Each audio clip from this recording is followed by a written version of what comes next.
ومن أعرض عن ذكري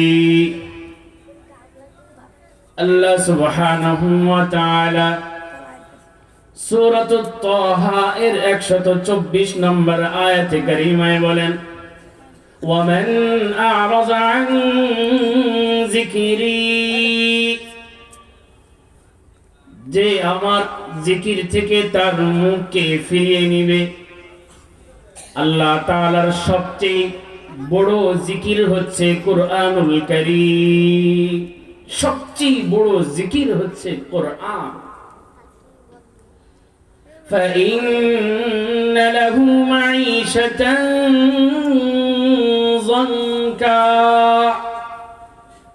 আল্লাহ তাআলা বলেন আমি তাকে নগদ দুনিয়ার জমিনে তাকে আমি শাস্তি দেব, তার দুনিয়ার জীবনকে আমি সংকীর্ণ করে ফেলব, তার জীবনকে আমি খুব চাপিয়ে দেব। বাড়ি গাড়ি অট্টালিকা পদবী ডিগ্রি যা থাকুক, তার জীবনকে আমি খুব সংকীর্ণ করে দেব।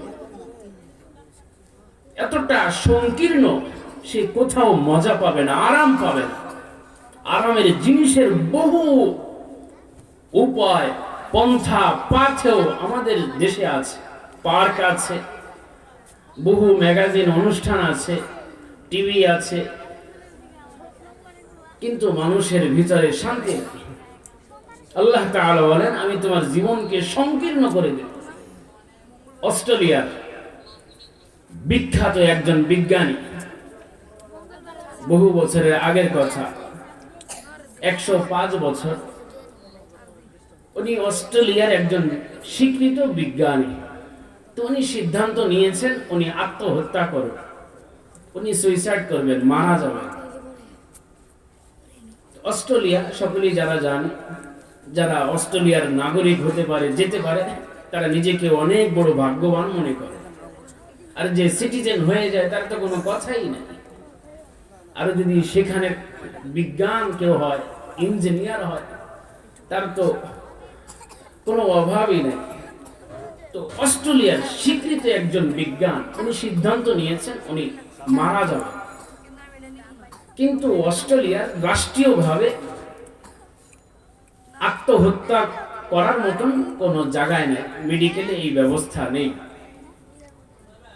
তো ইউরোপের একটি দেশ আছে সুইজারল্যান্ড, এখানে হাসপাতালে সুইসাইড করার মতন বিভাগ আছে। বলেন নাউযুবিল্লাহি তাআলা মিন যালিক। হাসপাতালের মালিকরা কোন বিভাগ চালু রাখে? যেই বিভাগে রোগী বেশি পাওয়া যায়। বুঝেন কি পরিমাণ মানুষ আত্মহত্যা করে। তো তিনি সেখানে চলে গেছেন, আত্মহত্যা করবেন, এই জন্য মিডিয়ার লোকরা চলে গেছে যে স্যার আপনি কেন মারা যাবেন? এত বড় বিজ্ঞান আপনি, রাষ্ট্রীয় আপনার পদবীর অভাব নাই, আপনি কেন মারা যাবেন? তো উনি যেই সাক্ষাৎকার দিয়েছেন, বাংলার বহু মিডিয়ায়, দেশ ও আন্তর্জাতিক পত্রিকার নিউজ এখনো আছে, অনলাইনে খুঁজলেই পাবেন। তো উনি বলছেন যে আমি শান্তি পাই না, কোথাও শান্তি পাই না, আমি অসহায়, এই জন্য আমি সিদ্ধান্ত নিয়েছি আমি মারা যাব। পরে মারাই গেছেন সুইসাইড। তো আল্লাহ তাআলা এই আয়াতেরই সাক্ষী।